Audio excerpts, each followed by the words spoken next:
as a PG podcast, but then Devin just kept on dropping shits and fucks, and I'm just trying to figure out what's in her mouth.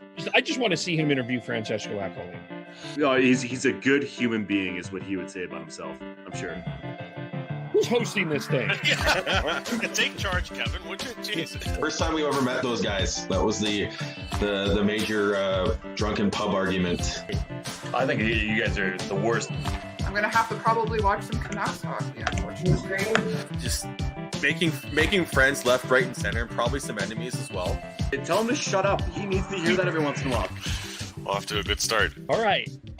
We are live. It's okay to talk when it goes live. Well, hello, everyone. Welcome to the Hockey Podcast. We are, of course, you can follow us on Twitter at podcast_hockey, Facebook.com, the Hockey Podcast, YouTube.com, the Hockey Podcast, where we have the exact same amount of subscribers as there have been free agent signings today, 158. So we are exactly there. That is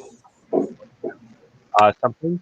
And of course, you can subscribe. You can also subscribe to the audio after. We've got a bunch of stuff to get into here. It's been quite a busy, crazy day of free agency. So we're going to react. I will start though by just apologizing. It was my fault that we started late. We had our grad video live presentation just before this. We probably should have just pushed it to 7. I wasn't really sure what was going on, and we said 6:30, and I was behind. So I will take responsibility here for being late. I'm sorry about that, but we're here now. Hello, Sean. How are you doing? Hello, Kevin. It's your graduation day. You should be celebrating, and I just want to say congrats to you there, Kev. You went through a lot of hard work and in a very tough time to graduate with your diploma, and you deserve all the congratulations from myself and Devin and Tyler and Chris, who aren't here right now, but I'm sure they will on Sunday. Oh, thank you. That was nice. Yeah, it was a nice little thing. Good to do, and it's but that's hold on now. But I would like Sean to speak for himself here. For the love of God, I do not want to congratulate Kevin at all. I think he deserves absolutely nothing. The fact that we're late is all because of you. Great. Oh, yeah. Oh, great. You have a little thing that you're putting on the wall. Awesome. Oh, great. Oh. Showing off once again, Kevin. I don't like it. Sir, this is a Wendy's. No, all honesty, man. Yeah, congratulations. Zero apologies are needed. You need to celebrate it a little bit more. Celebrate it. Acknowledge it, celebrate it, and we can start late. That's fine. Okay. All right. Well, we will just yes. We've got well. Hello. I didn't realize that you came in just all of a sudden. But you kind of just sneak in. That's your MO. Always. I was kind of hoping for some running music, but my running music was the intro, which is perfect. There we go. Well, we've got a lot to get into. There were 159 signings. There was just a signing just before we got on the air. Craig Anderson, the retired Craig Anderson, has signed a contract with the Buffalo Sabres. We won't get there. We will start with the team that did the most work today, and by a total of 15 signings. That is the Vancouver Canucks, which included, my gosh. Wait, I just want to clarify here. Devin, were you signed by the Vancouver Canucks today? I wish I was. God, I would have been. I wouldn't be on the show right now. You'd be interviewing me. Actually, is what would be happening. But I want to make sure that we headline the right player. Congratulations, Justin Doubt. I was going to get there. Ah, fine. Okay. Stole my thunder. Sorry. Go for it. Who are you congratulating? Sean, were you signed by the Vancouver Canucks today? No, unfortunately not. My short and chubby stature is not what they're looking for. I also was not signed by the Vancouver Canucks today, but Justin Dowling was one friend of our there. Congratulations to him. He scored his first goal. This is funny because he scored his first goal in the NHL against the Calgary Flames, and now he is former Dallas Star, signed with the Vancouver Canucks. They signed a number of players today, including Yaroslav Halak, a one-year deal. Tucker Poolman, they signed as well. Philip Giuseppe, Brandon Sutter, a one-year deal. We won't go. I don't know if we'll go through the entire list because it will probably take the entire podcast to do. But overall, what did we think of the work that the Vancouver Canucks did today? I liked it. And one more cool little thing about Justin Dowling before we move on to everyone else is that he was actually part of the Abbotsford Heat. He played parts of 2 seasons with them, and now he gets to go back to Abbotsford and be part of the Abbotsford Canucks. So there's a lot of fun little stories with that, with the Justin Dowling signing, outside of this podcast, but within this podcast with Justin Dowling have played with Devin back in Bantam. I don't know what that's called now. What, U16s? I think so. Yeah. But it's cool to see someone that Devin has played with come sort of almost full circle and almost get to move home and play some hockey. So that's awesome. But my initial thoughts on what the Canucks did today are fantastic for Abbotsford. That team looks like it's gonna. They've stocked up the cupboards there with players, not only players that are going to help them down the AHL, but players who can step up and play games in the NHL when injuries arise. So not only do you have Justin Dowling, you've got Nick Patan up front. As you said, Philip Giuseppe as well. I think he's going to be someone who's going to be going up and down between the big Canucks and the baby Canucks, or east and west between Vancouver and Abbotsford. And then on the blue line, they added a whack ton of right shot defensemen, let alone just all defensemen. They've got Brad Hunt, as well as Brady Keeper, Kyle Burrows, I think are the 3 big ones that they signed, who are going to be players that, again, can not only help the Abbotsford Canucks in their first AHL season, but step up to the big club if needed. So that, I think that was big. And then getting into the big club, they need a replacement in net. Yaroslav Halak is a good replacement.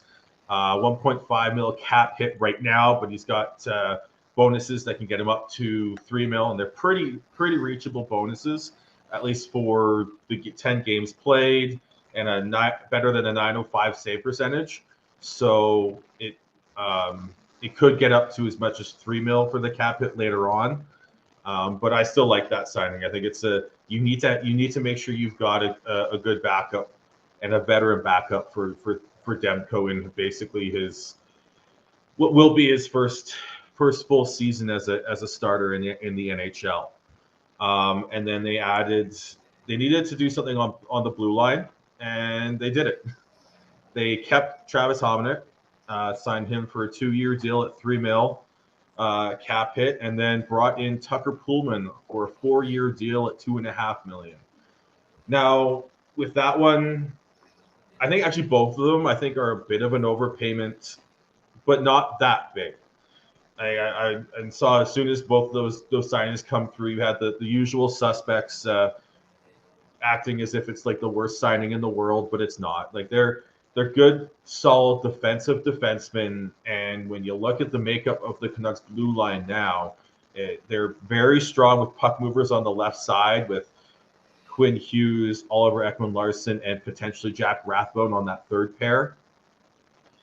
But you still need to be able to have strong, physical, defensive defensemen that can make sure that you're not being pinned in. You can play physical in the defensive zone and not get ground down by a cycle. And so now that they've got Hominick back, You got Tyler Myers on the right side as well, and Tucker Poolman. I think you've got that.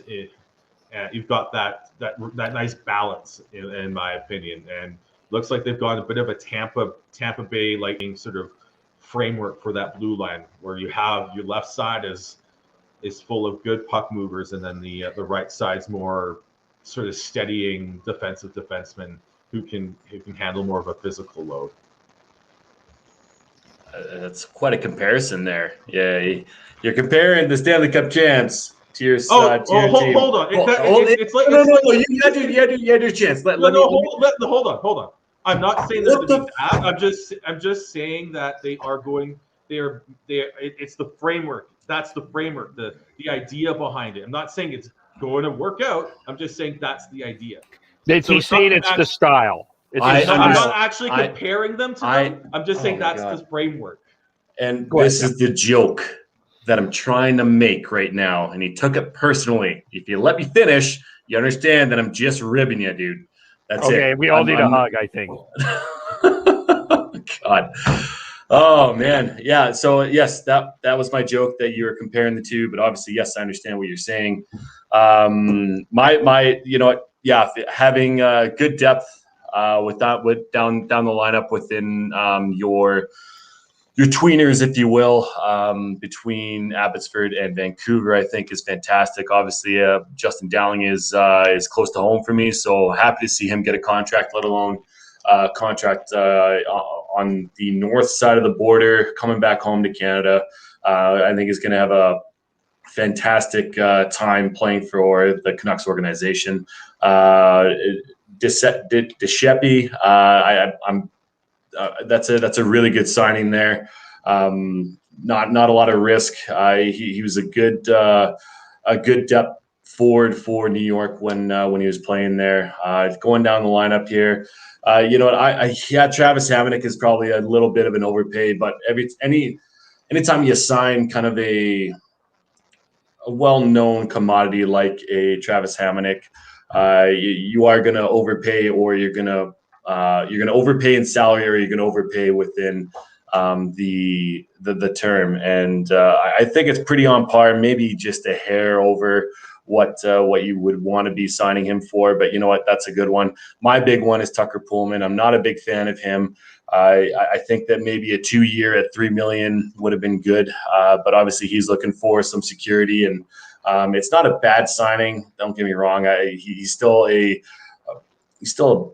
bottom 4 defensive pairing guy, but he really didn't have much like outside of your top 4 that is very solidified. But just in case, I think it's more of an insurance just in case Yoel Levy does not take a step next year, or Jack Rathbone doesn't take a step. So, you know what? Overall, I'm pretty satisfied with what Vancouver did. Yaroslav Halak, you talk about a veteran guy who could definitely help Demko with his load next year and teach him a thing or two. I'm not saying that Demko doesn't needs to be taught anything, but having that veteran presence, I think, it definitely benefits Demko going forward. So,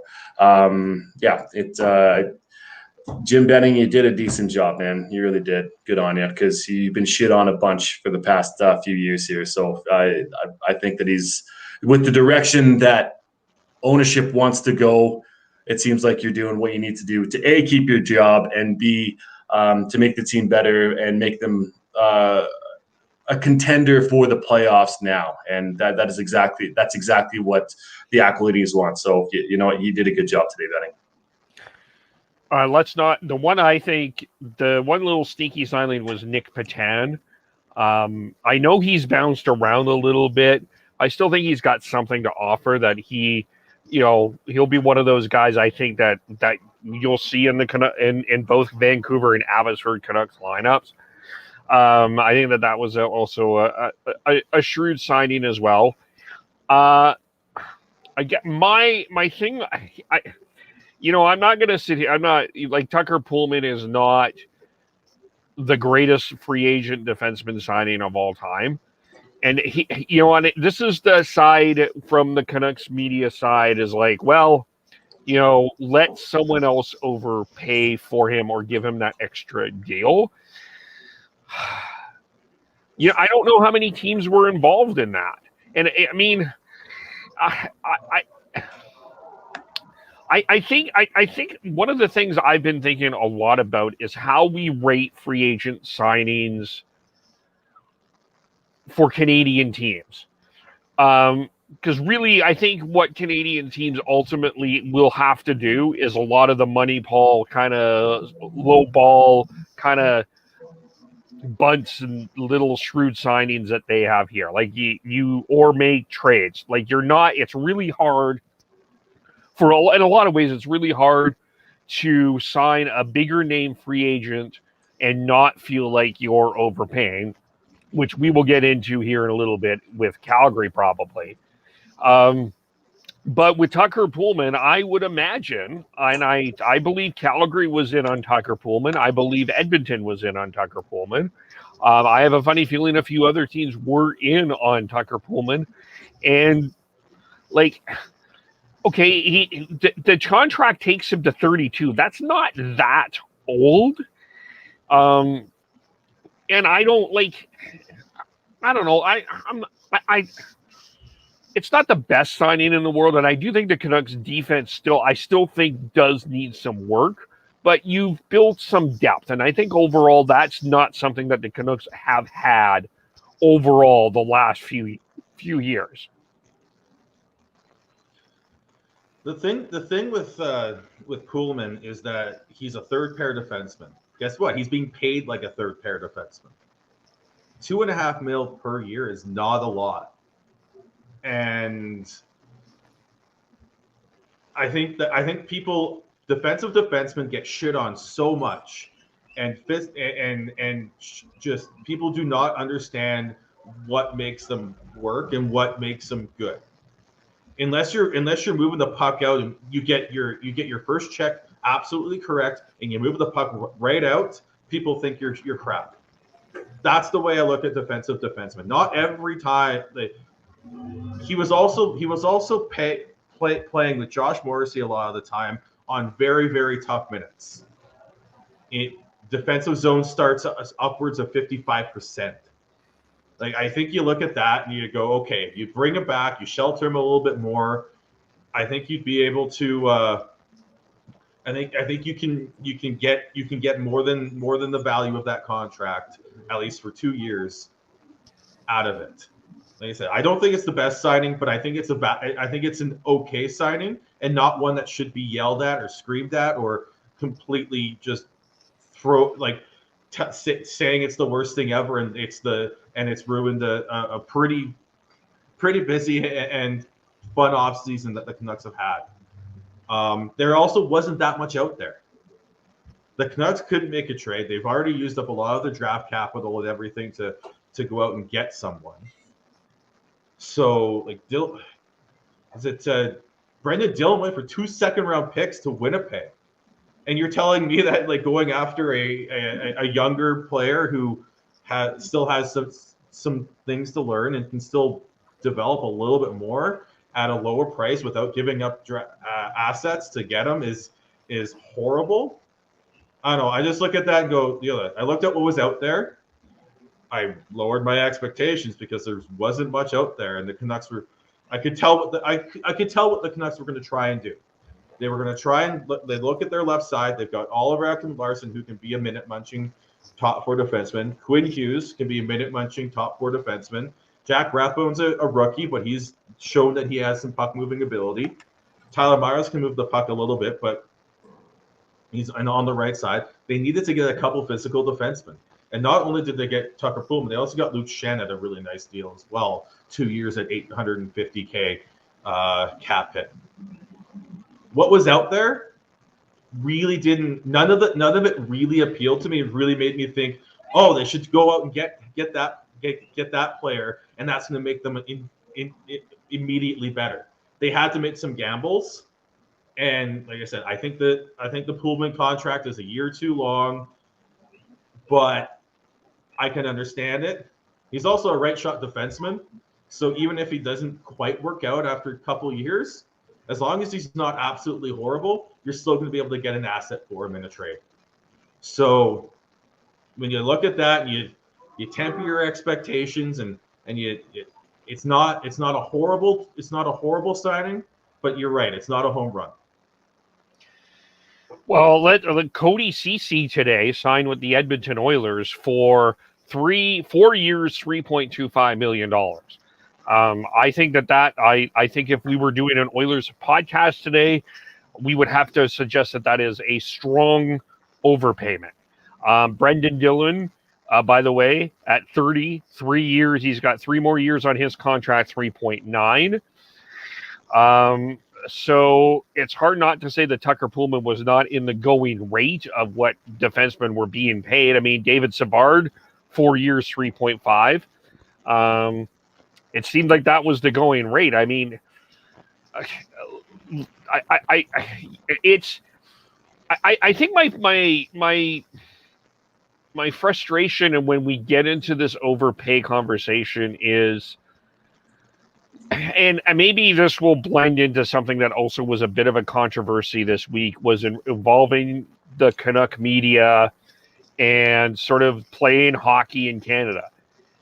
Sometimes it is you hear from a Connor Garland and you're like, yeah, I would love to get that attention because I lived in Arizona, played in Arizona, and no one was paying attention.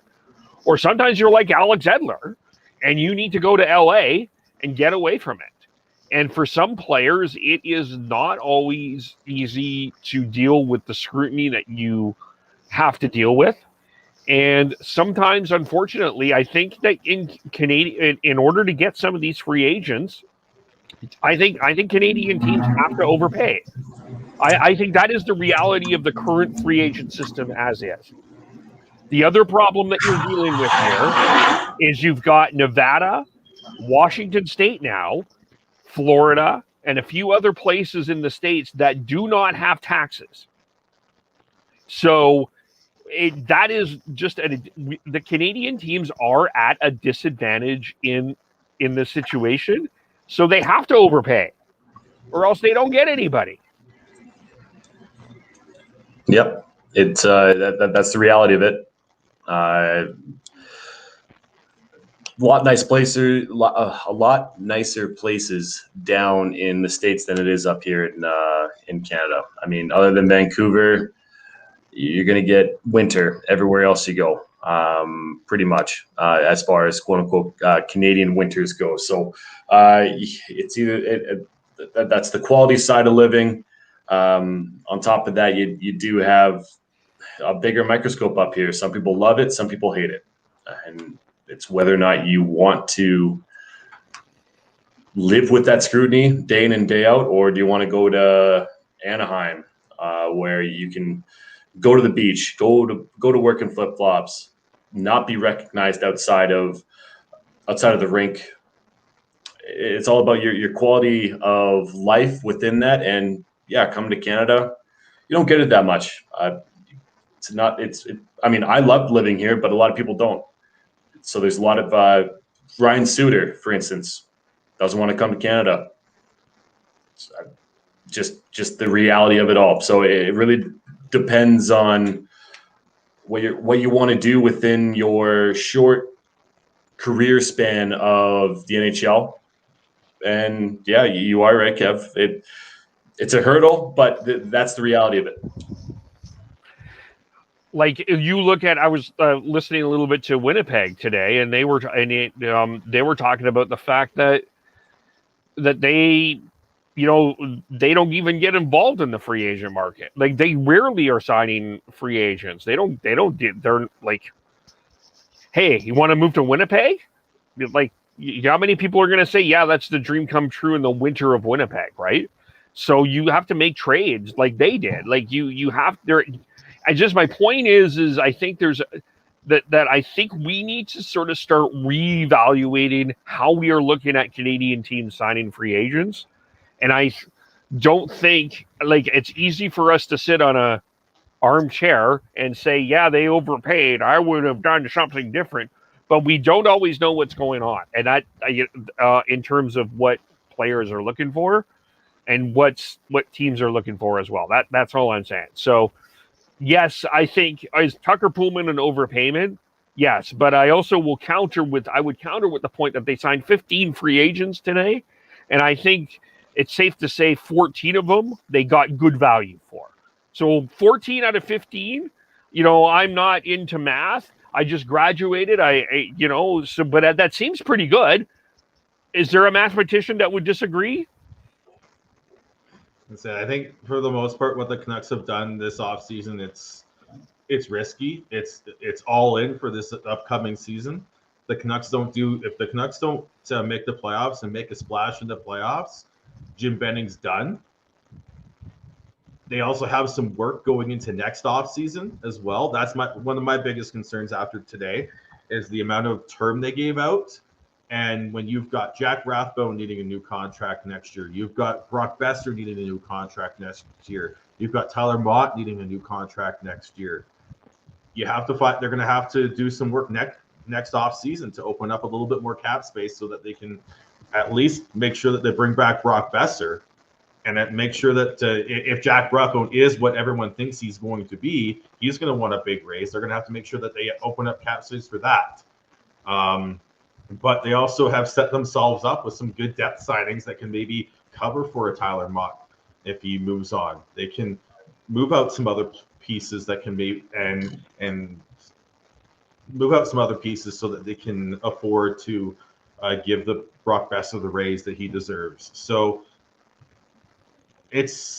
I wouldn't call this a slam dunk win for the Canucks today, but what I will say is that I think it's trending in the right direction, and I'm cautiously optimistic going into this upcoming season with where the Canucks are going to be.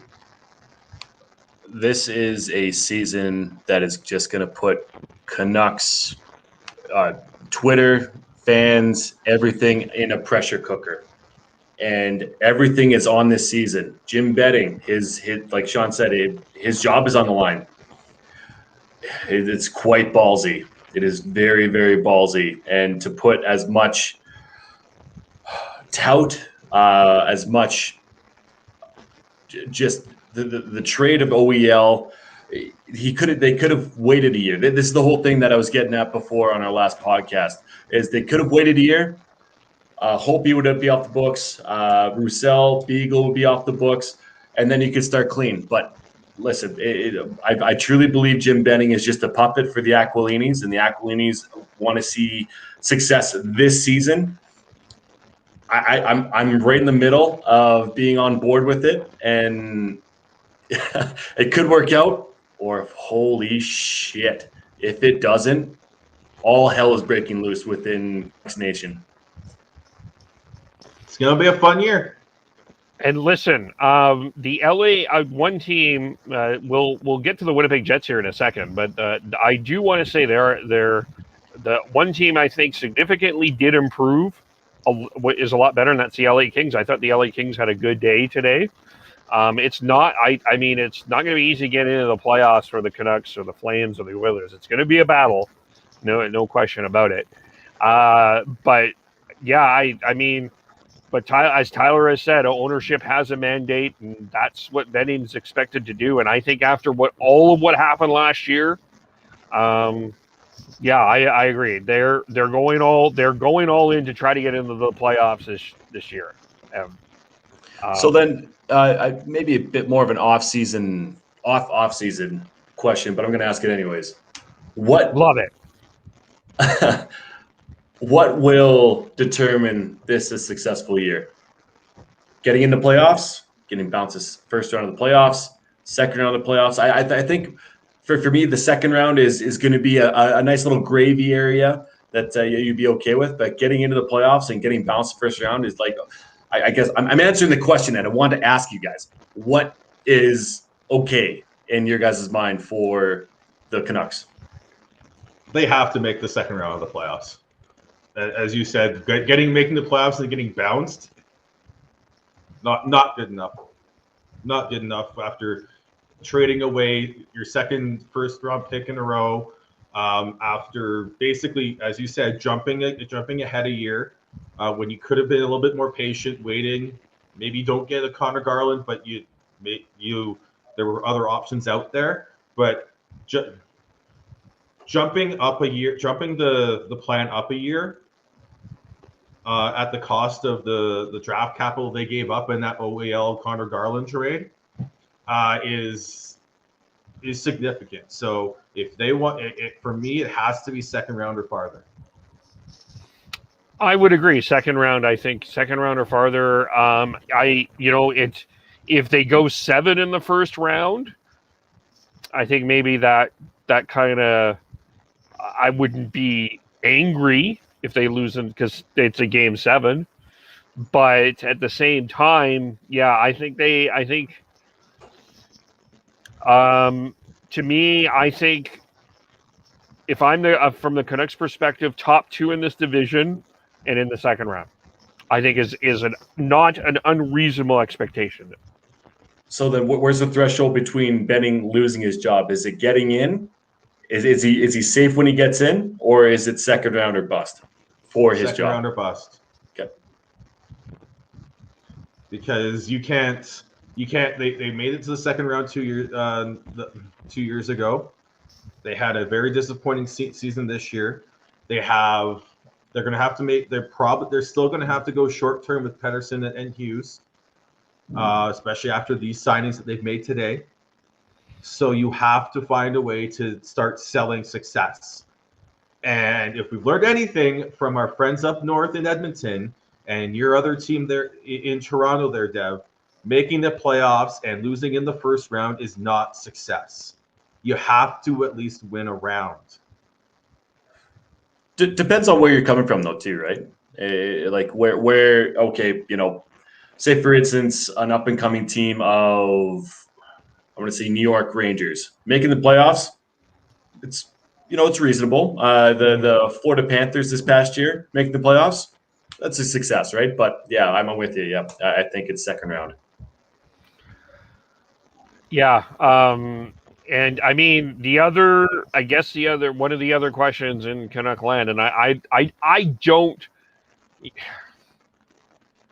I don't know if it will happen, but for the love of God, if there is an offer sheet for Pettersson,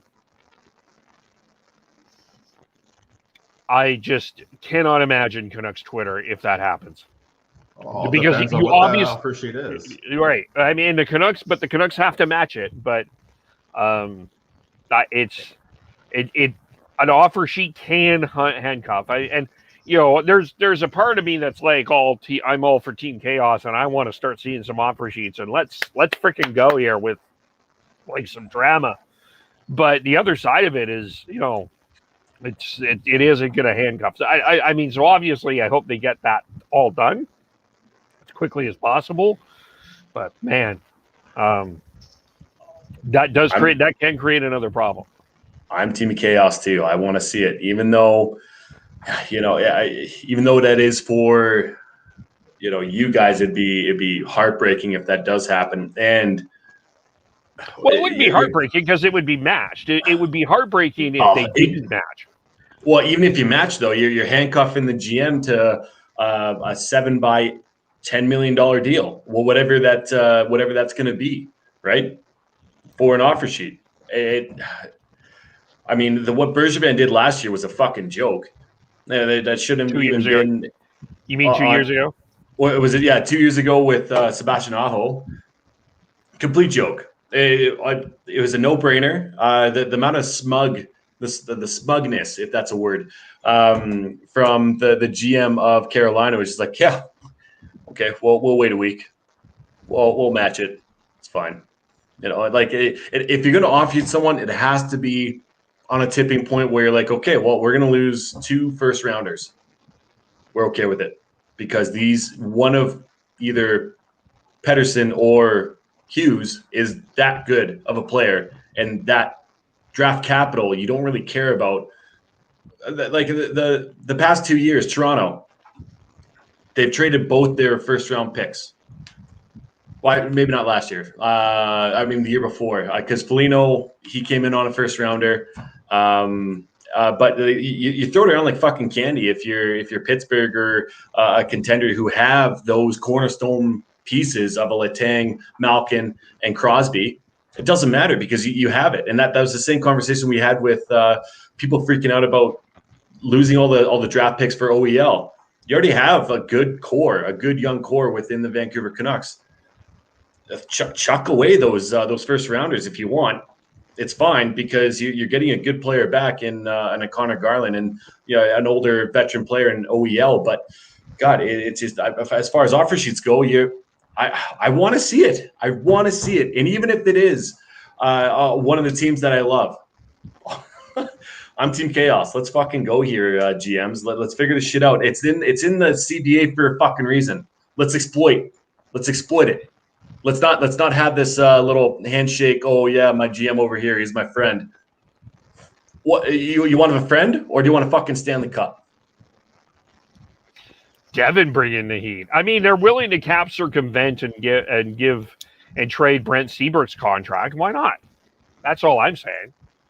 Anything within the rules of the CBA, exploit it. Give her. Yeah.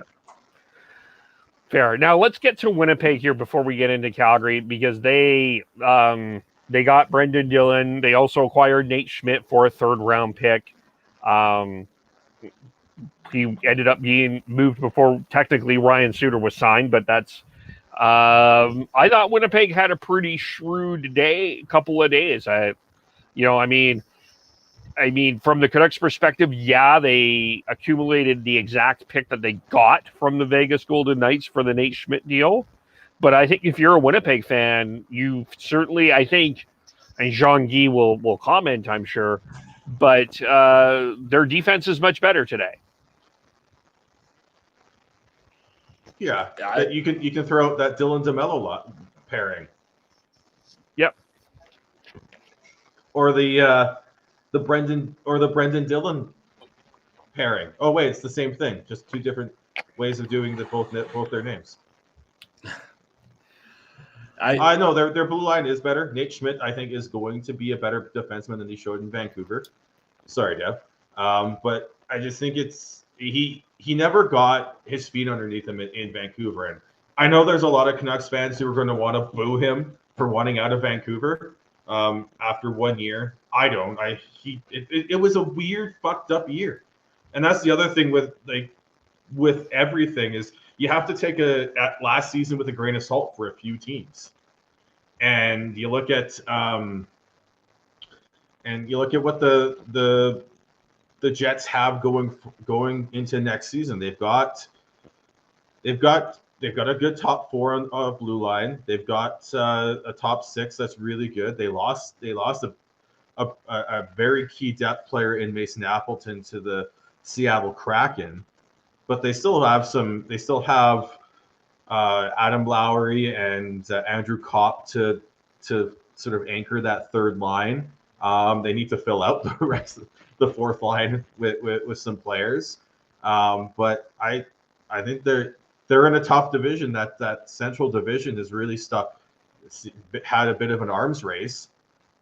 Unless you're Arizona, who just trades for all the old people and gets draft picks for them. But everyone, you got Chicago trying to make a move. Minnesota's done, has made some moves, and then you've got Colorado.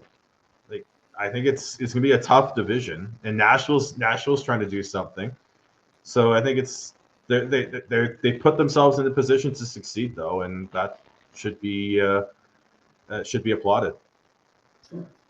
Yeah, I'm eating crow today because I didn't think Schmidt would be able to be moved without retaining salary. They found a team that obviously was desperate enough to pay that price. And I'm not saying. I'm talking about his contract. I'm not saying that Nate Schmidt is a bad NHLer. He's a good NHLer, a good second line pairing defenseman. If need be, can be put up into the first pairing if there's an injury for a small amount of time. But I just think that for what he is as a player right now, just under $6 million is a lot. And you know what? Shovel day off. Yeah, you fucked me, man. How dare you? Yeah. You know what? Sean's right though. The losing Appleton, yeah, that stings. But overall, you do have a good depth there. You really do within that forward lineup. You also, I'm actually kind of really curious to see what type of step Jansen Harkins does. He was a first rounder. I'm kind of curious on what Gene Guy thinks of this of Harkins, but overall, they made themselves better. You're not pushing Sami Niku out of his comfort zone. You're not going to put in Vinny Hanola into a lineup that doesn't have the structure around him. That's going to stunt his growth as a NHL defenseman. So, overall, you signed Eric Comrie. That's a good depth goalie signing. He probably will be your backup, most likely, unless they do something else here. But I've no problem with what Cheveldayoff did here with his team in Winnipeg. They will need to sign some forwards. They only have 8 NHLers on contract there, but so they will have to do some work there for sure. But they, go ahead. Well, sorry, I cut you off. I want Gene Guy to get his little take on Harkins there. You pull that up there. Yeah, Moose Face Harkins, love him. Plays like a truck. I'm assuming he has truculence. A Berkey take there. Yeah, that's definitely a player to watch on the Jets next year. Harkins is going to finally get his shot to be a full-time NHLer. I remember him getting some games in the bubble, and then I've always liked him. I felt he was always someone who wasn't given a chance yet, and so I think I think the Jets have put themselves in a position to succeed here, and yeah, they still have some work to do to fill out that roster, but they have enough. It's all bottom end stuff, and they've got $7 million in cap space to do it. So I think it's totally fine. I think it's something that I think it's a good spot for the Jets to be in. Like I said, I think the Central is going to be a tougher division. I know Jean-Guy is saying that Nashville is not a threat, but I wouldn't be surprised if we see a bounce back year from Duchesne and or Johansson, let alone that they've changed up their blue line a little bit with Felipe Meyer. You're going to see some more development from Dante Fabro, and maybe a motivated Cody Glass coming into everything. So I think I wouldn't be overly surprised if we see Nashville maybe put some crow into Jean-Guy's mouth with a bounce back year from those players. But Sean, if they don't, that'll be an issue. You're missing the massive signing of David Riddick. The stick flip. Huge flip. Talk about entertaining, Gene. You're gonna have a great guy to watch within Riddick, because I think he has something to prove. He'll be a great backup that will push UC Saros. To get to Calgary now, the big signing was Blake Coleman. This I imagine that this is going to cause some people to be a little frustrated that they got another guy on a 6-year deal, reminding us about the days of Troy Brouwer and the days of James Neal. But Blake Coleman's 6-year deal, $29.4 million. I'll start on this. It is an overpayment. I do think it is an overpayment, but I also it can be an overpayment and I can still like the signing. And in that, I think that Blake Coleman is the type of guy that I think fits within that Flames culture. I heard an interview with him on Sportsnet 960, and I heard horses. I heard a horse in the background, and I'm like, oh, this guy's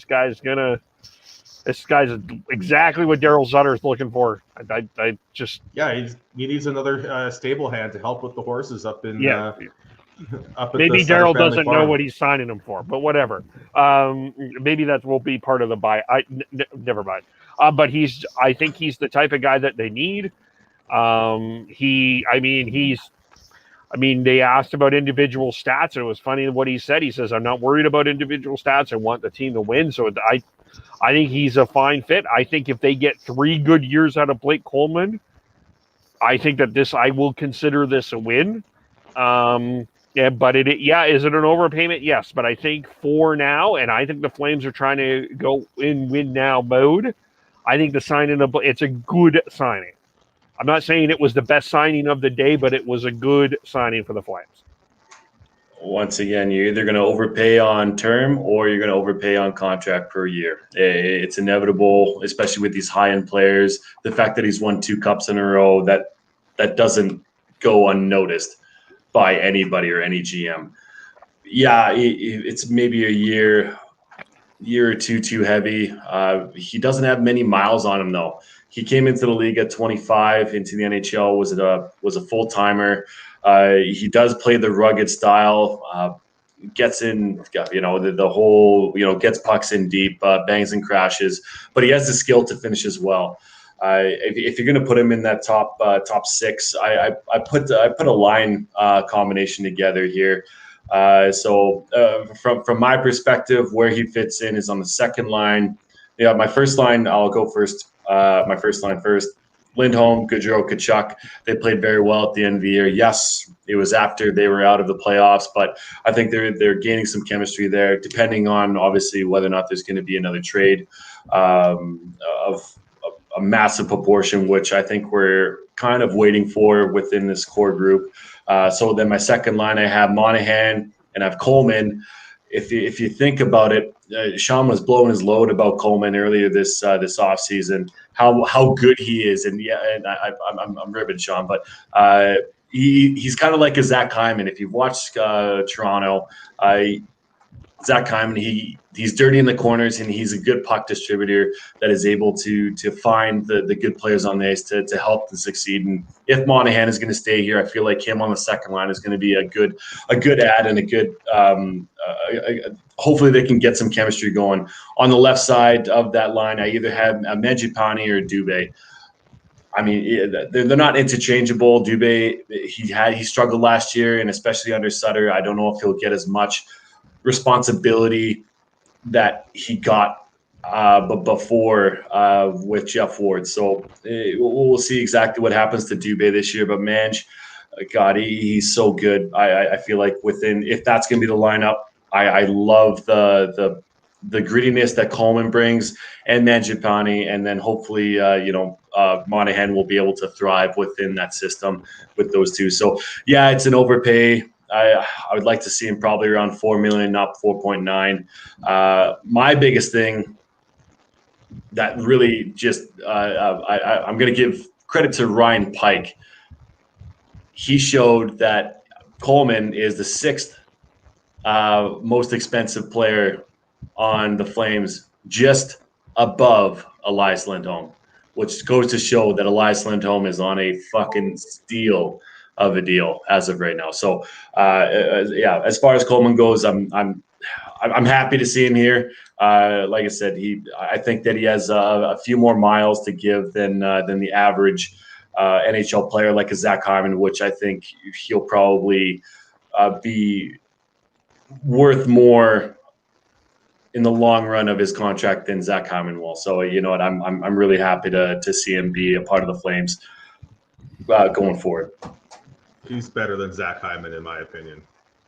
But that's maybe blowing your load again, man. Maybe that's something we can go into later on in the summer or something, because it's Oilers versus Flames now. Oh, I love it. Oh, it's so good. But I like the signing. I think he's a great Sutter style player. It still doesn't address the heavy left shot issues that I think are part of the problem in Calgary. I still think there's there's a big deal coming here. I think Treliving's going to finally get a big deal going again to help fix that. But yeah, I like the signing, other than the fact that it is. I think it's 3 years too long for a Blake Coleman. I think he's one of those players. Yeah, he came into the league late, but he still plays a very rugged style. And you look at how players have aged while playing that style. Once they hit that 31, 32 age range, they rarely are able to keep it up. So Flames fans have to hope that because he came into the league a little bit later, that he still has miles left and they can get 4 or 5 years out of him. I think they're going to get 3. But for those 3 years, the Flames are going to have a very good player. Yeah. So Kev, within that, where do you think he fits within the lineup? Well, right now, I would probably pair him up with Backlund. I think that would be, to me, so you got Backlund and Coleman and either a Mangiapane or Dubé. But I think there has to me, there has to be some other shoe has got to drop here. And it just, like, you look at also that forward group and what they have there, they got to be making another move. Like, to me, they did make 2 trades today. They acquired Nikita Zadorov. We'll touch on him, and Dan Darthful later for that acquisition. But I think that they're in some sort of big fish. Whether that's the Jack Eichel, whether that is someone else that we're not thinking about, I think that they are trying to get something big done. Like, you look at what they like. You look at, like Treliving says, is they wanted to shake up the core, and I get the feeling something's coming down the pike. Yeah. You brought it up earlier, and I think that he's been linked here for a few years now as Connectny. I think that there could be a potential there. I haven't heard anything, but I just feel like I don't know if he's connecting well within that system that Le Vigneault has been a part of for the past year. There's definitely something coming down, and I also think that within that back end there, I think there might be one more thing coming our way as well. Because if right now I put the lines together from what I think, you have Hanifin, Tanev, Zadorov, Anderson, and then Valimaki and Mackey. That third line, I'm kind of questionable about, especially with the way that Daryl Sutter kind of composes himself, and bringing in another veteran defenseman, I think is definitely going to be a part of it. And I mean, I wouldn't be surprised if it's a Mike Stone. Michael Stone back again? Yeah, I think so, The return of Michael Stone for the 932nd time. His 932nd tour of duty with the Calgary Flames. It's not return of the Mac, it's return of the Mike. Right. Yeah. I just look at who's still available. I wonder if an Eric Branson is going to become a Flame. Oh, good God. No. I hate it. I hate every second of that. Please, for the love of God, no. We already got his Zadorov. Like, he's a big fucking body, 6'6", 230, whatever. We don't need another one. Please, no. The one thing I will say, if Nikita Zadorov is like, I think it's a good depth defenseman move. I liked what Milan Lucic said about him. We can go punch people in the face together. It'll be fun. I liked that. I thought that was funny. But if Nikita Zadorov is in the top 4, I am disappointed, because that tells me that Juuso Välimäki still isn't ready. And that's, to me, an interesting issue there, that people are pegging Zadorov in the 4 and not Välimäki. I think that's very interesting. Can I throw a forward name at you that may be interesting? What about Dustin Brown? Oh man, I gotta take a look at his. That's where are we that's what I'm done? doing. Are we done talking about Zadorov? Because No, No. chat about it, but I want to throw that name in. Okay, all right. The mix. For me, with the Zadorov there, Kevin, I think it's more about finding the pairs that work. And I think you look at they want Rasmus Andersson to be a bit more of a offensive guy. So if you add someone more of a defensive presence and a veteran in Zadorov with him pairing, that's not necessarily saying he's a top 4 defenseman. That's just saying they're trying to find the right pairings. Maybe I'm looking at this from like a Travis Green outlook because of how he deploys his defense pairs at times and sets them up. But when I look at Zadorov and saying that people are looking at him as a pairing, a defense pair for Rasmus Andersson, I don't necessarily think that means he's top 4. I think that just means that I think they want a more stay-at-home defenseman so that Rasmus Andersson can activate. So let me ask everyone a question here. What is Juuso Välimäki? we don't know yet. He's still a prospect. We really don't know exactly what Välimäki is. We were very high on him coming into this season, even though it was a short season. He fell flat. I mean, as far as our expectations were for him, we wanted him to take a step. He did not take a step, and I don't know where he stands with his coach. Daryl Sutter, he's an old school guy. He trusts his veterans, and if you get on his good side, he'll play the fucking shit out of you. And the one thing that Trevor Lewis said, oh man, you know what's funny is that earlier today I was like, I have to say Trevor Lewis, not Nick Lewis, former Stampeder. Trevor there Lewis. we go. Yeah. There we go. I know. I'm growing. I'm growing as a person. It's maturity. Yeah. I was listening to Trevor Lewis and him talk about Pat Steinberg asked him, hey, well, tell us a little bit about your coach, Daryl Sutter back in LA. And he said, you know what, you get what you earn. If you do what you want, or if you're a player and you do what you want Daryl Sutter to do, he will reward you. And right now, Välimäki, he's still young, and I feel like he's having the minimum amount of time to kind of feel out where Daryl Sutter is coming from as a coach. That's exactly what you want, as far as the willingness to learn. So this is a big year for Välimäki. If he's not able to crack that top 4, I don't know if that is the same prospect that we were thinking about 2 years ago, and thinking that he could be a big part of this core going forward. The opposite side of that is that Daryl Sutter just doesn't like him, and there are certain players that are not young players that don't thrive under certain head coaches, and they go somewhere else and they thrive. It's just it's one of those things where personalities don't match up. So as far as Zadorov goes, I think it's fantastic signing. I had him being taken by Seattle in the expansion draft. Very surprised he wasn't. Another person I had was Jake Bean, Carolina. I want to get to Carolina here in a second. But like Zadorov, I love him. I think he's great. He does take a few unnecessarily warranted penalties, but you know that's what you're going to get for a 6'6", 230 whatever pound human being that is just a force out there.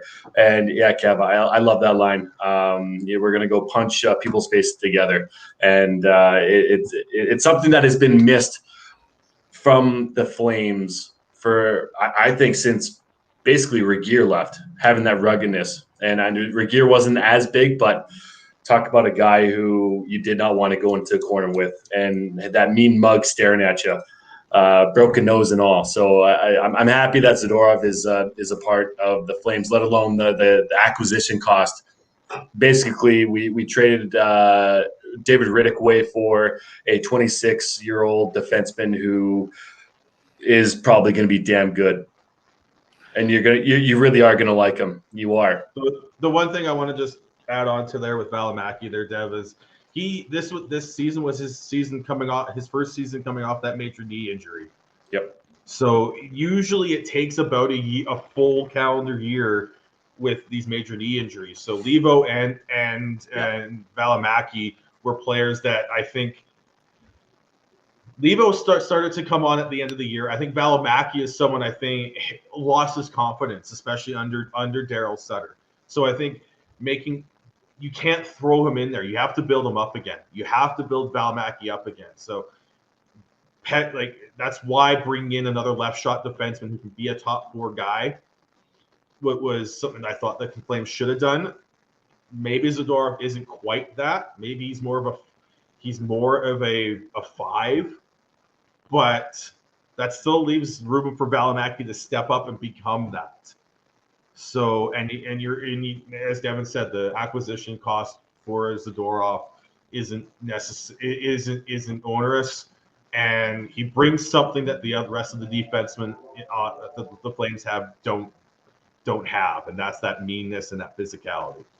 I agree with all of that. It's just that my question is around Valimaki, but go ahead, Devin. Sorry. Well, and just adding on to Sean, Valimaki was he played amazing over in Finland right before he came over, and the NHL started back up. He was, I believe, he was a top scoring player within the league, and he had the gold helmet for a little bit within that league in Finland. So coming from there, having the expectations of the entire Flames organization, building him up, and having the expectations of the fans, building him up again too. God, that's a hard transition. But I think from what I've heard, especially from Petr Loubardias, when he got drafted, said that he has leadership skills. To me, that means that he's able to take criticism well. He'd be able to bounce back, and Kev, it is a good question to see whether or not he's going to be able to crack that top 4 by the end of the year when it does matter and grow and develop into the player that we all think and hope that he will be. Yeah. I think Zadorov is a bottom 4, 5, 6, and I don't think that that's a bad thing. No. But at all. And I think the menace part of it, I like that. And it was a cheap acquisition for sure. So, don't get me wrong, it's not a terrible thing. But that was where, and everyone said, well, we're pairing him with Anderson. I'm like, did Valimaki just disappear here or what? That's what I'm curious about. And I'm not saying that I think Valimaki needs to add a little bit. I would love to have just a little touch of that nastiness. And if it's an Anderson-Zadorov pairing, Anderson has some nastiness too. Yeah.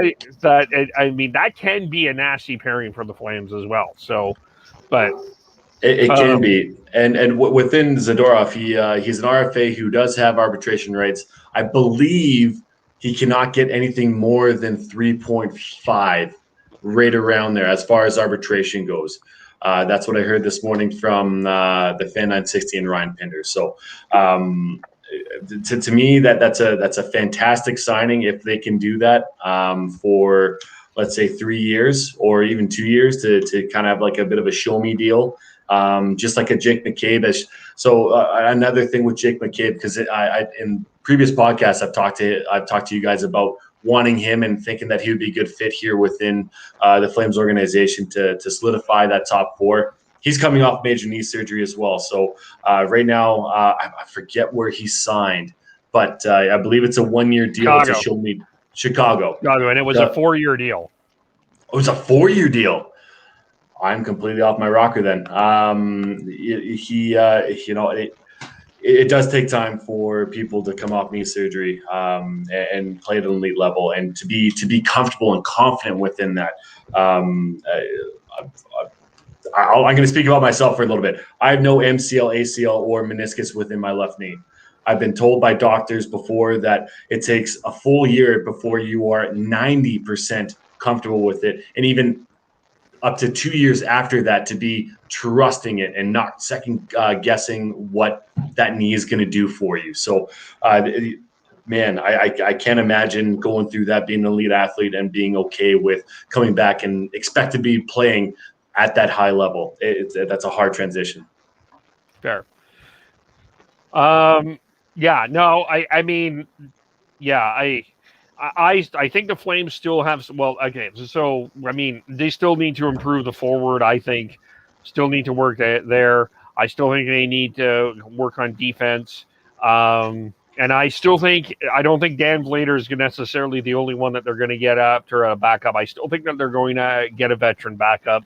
They may not have a lot to play with, but I still think that they'll need that as well. But they only have 12.9 million left in salary. They have to sign Sidorov, Shellington, Valimaki, Connor Mackey, Dylan Dubé, and Glenn Godden on top of that, and that's not a lot of room to bring in a depth. Well, I mean, a depth piece on the forward group there. It might be a bit easier to find because I do believe Corey Perry is still out there. Am I wrong within saying that? I believe he signed a 1-year deal with Montreal.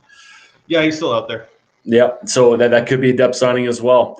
Even though he did say he would want to stay within Montreal's organization, which, I mean, that's what everybody says when they're coming off of a season like that, and B, why would you say anything else to sour things within that organization? But there's not a lot of room here to have bring in a bigger guy unless it's through trade.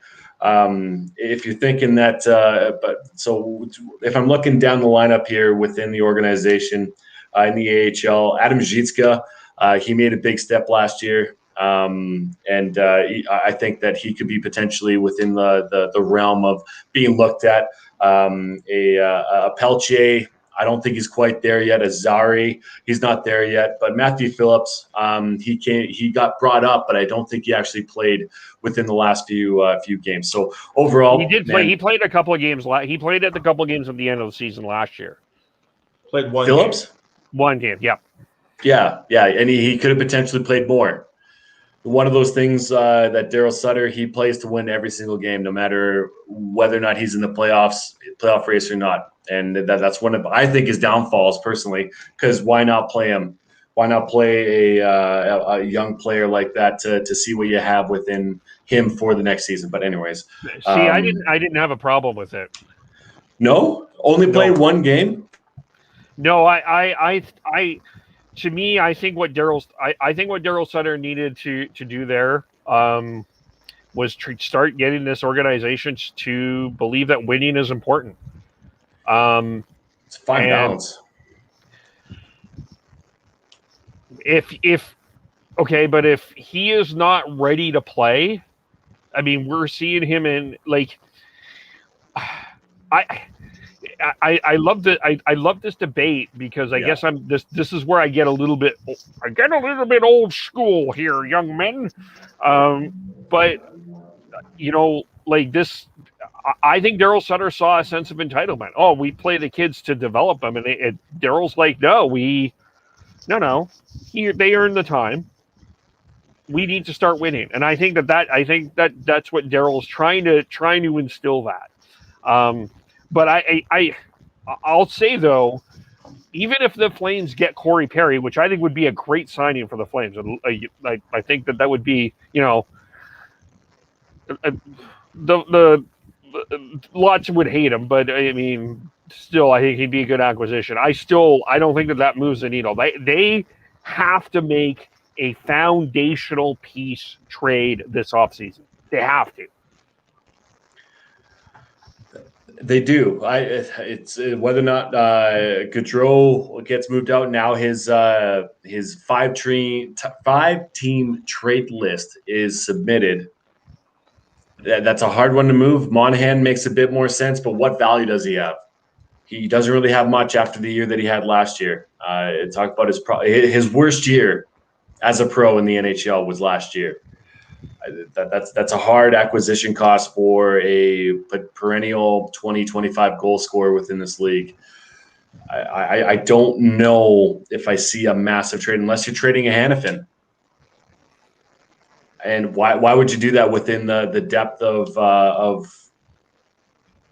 the depth that you have at defense, which isn't a lot right now. Yeah. Unless it's a Kachuk move, which even now I'd see it would be very premature. I don't know outside of the Gaudreau and Monahan trading anybody else right now. I agree with you, Kev. I really do. I think that there should be a shakeup even more than losing your captain, but it depends on what you have. Do you guys think that Eichel is a trade potential for Brad Treliving in the Calgary Flames? Yes. I do. Okay, what package? What package would you give him? Well, you're going to have to give up one of Zary or Pelche, at least. You're going to have to give up one of Valimaki or Mackey. You're going to have to give up to make it work cap wise. You're still gonna. I think they're still gonna give up a Monahan, and you're still gonna have to give up 1 or 2 first round picks. Now the question, okay, Kev, would you agree with that?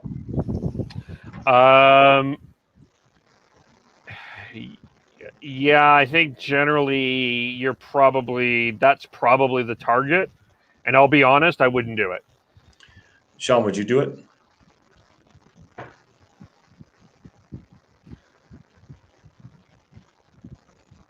Yes.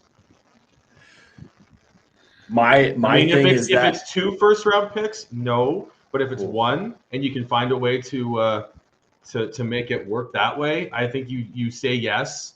He is a franchise center. He is something that the Flames have not had. Monahan's been great, but he's not necessarily a franchise center.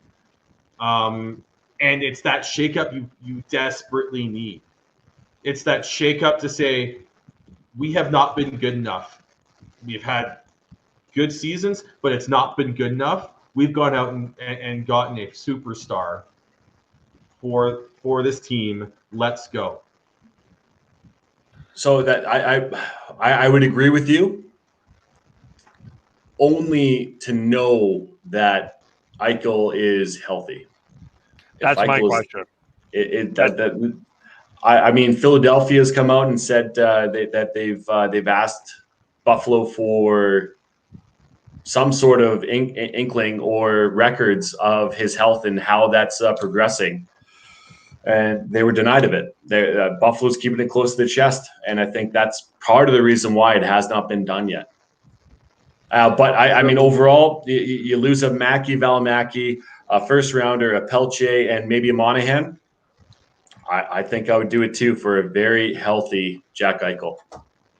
So yeah, what the rumor was, as per Ryan Kennedy of the Hockey News, the ask for Vegas, Riley Smith, Peyton Krebs, Nick Hague, and a first.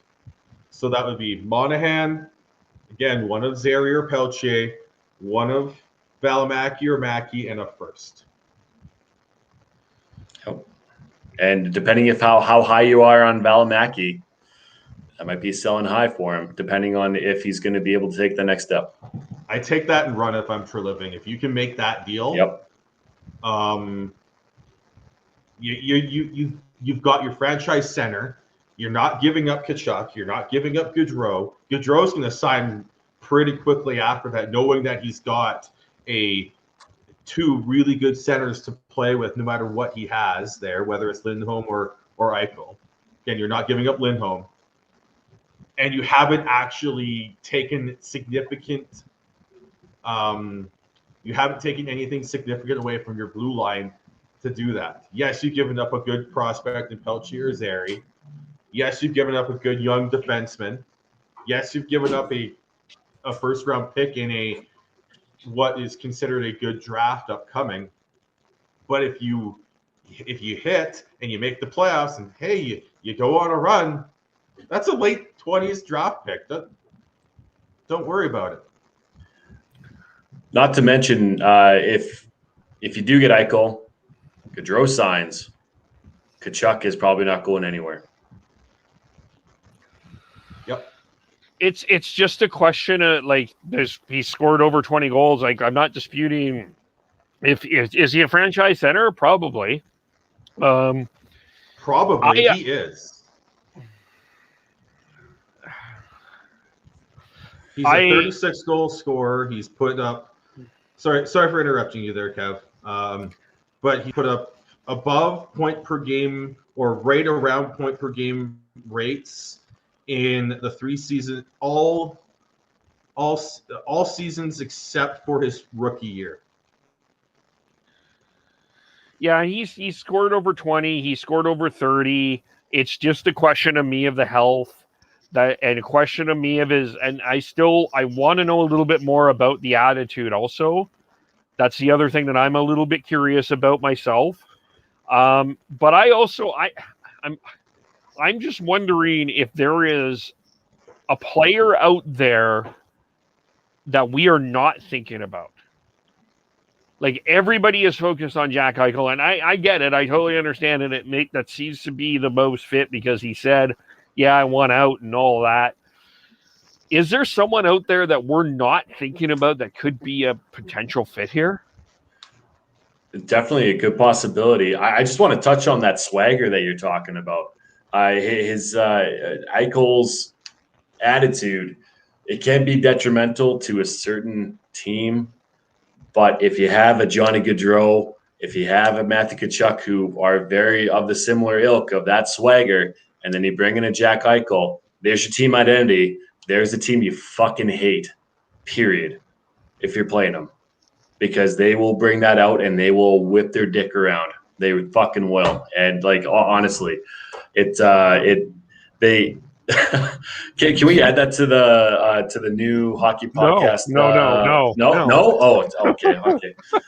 Hey. I'm just that statement of Johnny Gaudreau for me doesn't match up. But yeah. Hey man, you don't know what he's swinging. But you are right, Kev. There might be someone else out there that could be a slam dunk or a just out of left field kind of acquisition, and depending on what that player is, man, it could be earth shattering for the Flames Nation and that locker room. I just don't know who that player is.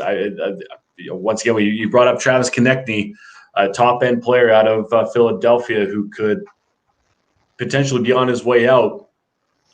I don't know if that's earth shattering, but it definitely is one player that could make a difference within this lineup, that brings that grittiness, that brings that Daryl Sutter type of game. And it could be him. But outside of that, I don't know. And I do like that question, though. I do like the thought process. Is there someone else out there that we have overlooked and everybody else is overlooked and everything is just hush-hush right now? Because it does sound like that Tree Living is in on something. Maybe this may be okay. We're a podcast. I may be out of left field here, but then two names are coming up. The first one that's coming up in my Elise brain. Pettersson. Yep. Yeah. Toss the offer sheet. Can you imagine that? Oh God, it'd be amazing. Just Tyler Sagan. One name that just popped in my head. Maybe. I'm not saying that I'm not saying that is for sure, of course. But he's a bit older than Jack Eichel. So, I mean, and the other one and the other one, I know he confirmed on Twitter that he's the captain of the Philadelphia Flyers. But I wonder about Claude Giroux. Acquisition cost for both of those, it's would be in the same. Oh, I don't know. No, that would be cost. I think would be looking at some similar price tags in both of them. Similar to Eichel, I don't think so, man. I'm sorry. Like as far as themselves, Maybe.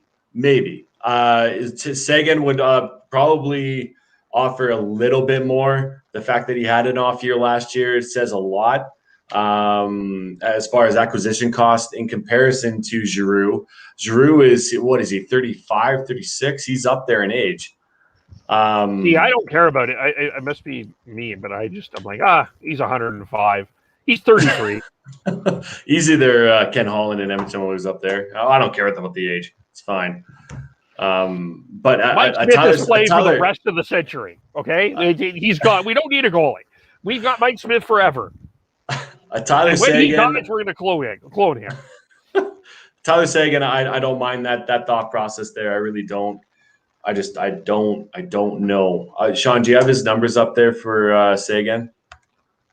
$9.85 million for the next 6. For the next 6. And he's 29. I don't know if I would do that if I'm sure living. Giroux is interesting. He's only got 1 year left. Yeah, he's 33. If you can find a way to get him for a cheaper acquisition cost, he's 8.275 for 1 more year. He does have a no movement clause. I don't think he's going to be looking for a trade here for this season. I think he's going to want to see how things go and then move on or retire or whatever. But I like the thought process, Kev. I don't know. Like I said, if Giroux would be willing to waive, I think he's something that you look at. If he can waive and you make a deal and he retains or whatever, and Philadelphia retains on that. But Sagan with the term left on his contract, I think is tough. At 29, and you've got 6 years left of over $9 million on the cap. Anything like again, the age and he's just gonna get older. Oh, thanks, Sean. But great analysis. And then yeah, I know, right? Thanks, science. Now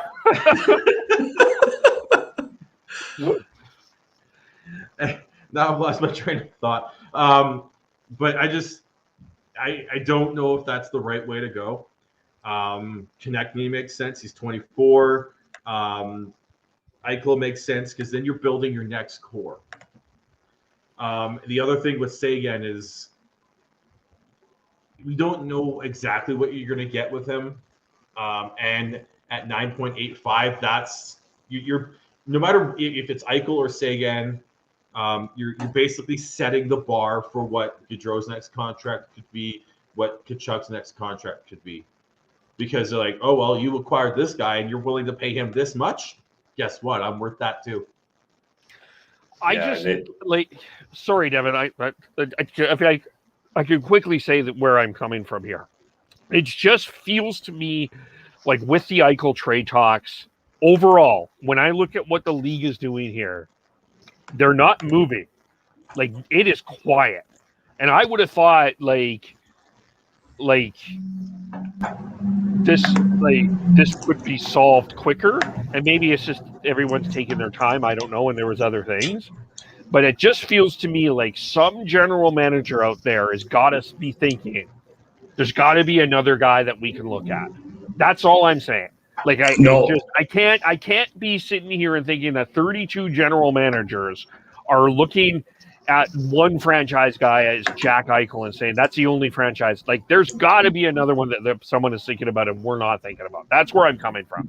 No, and I'm with you, dude. I'm with you that there's probably something else out there that is brewing that we have not heard about and that has not been leaked.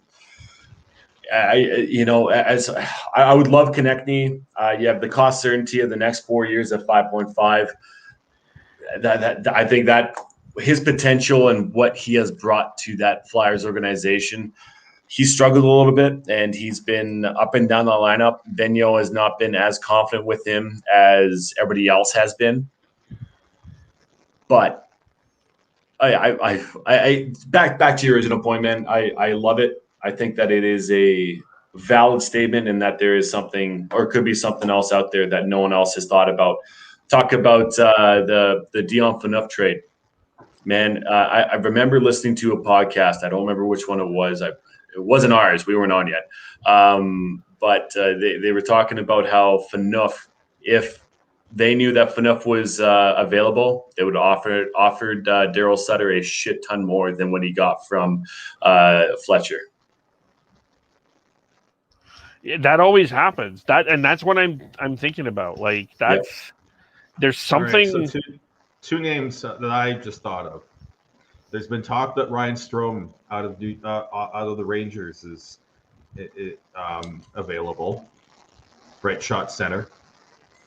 1 year left at. I just had it up. 1 year left at 4.5.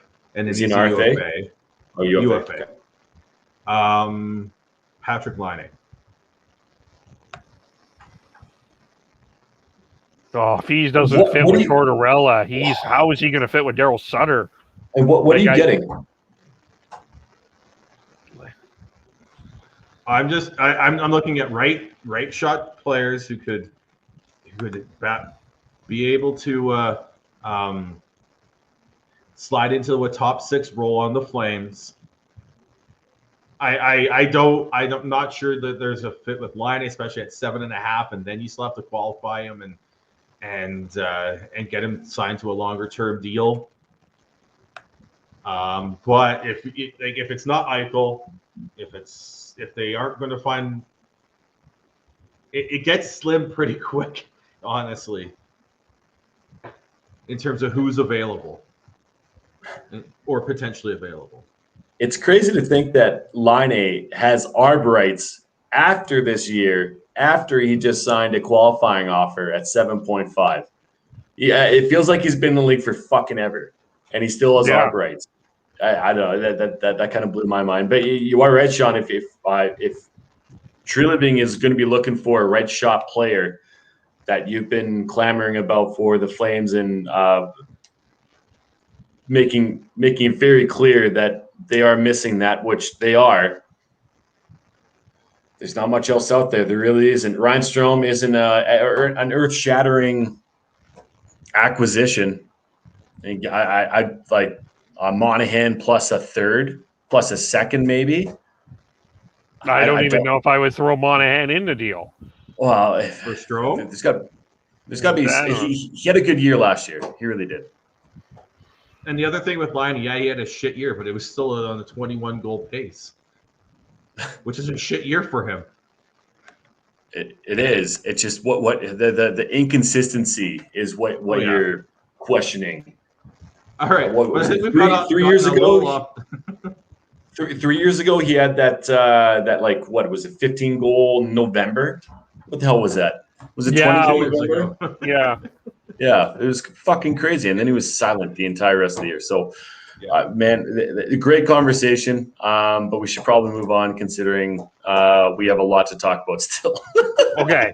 Yes. I think we covered a couple of things with that topic, though. So I'm the one who kind of put it off the rails by asking you guys about Eichel. But yeah, I'm going to steer this in my direction, Kev. I'm going to take over here. I'm going to drive the bus. Am I fired? Am I fired? You're not fired. You're not fired. It's a tandem. It's a tandem right here that we have going on. 1A and 1Z over here. I'm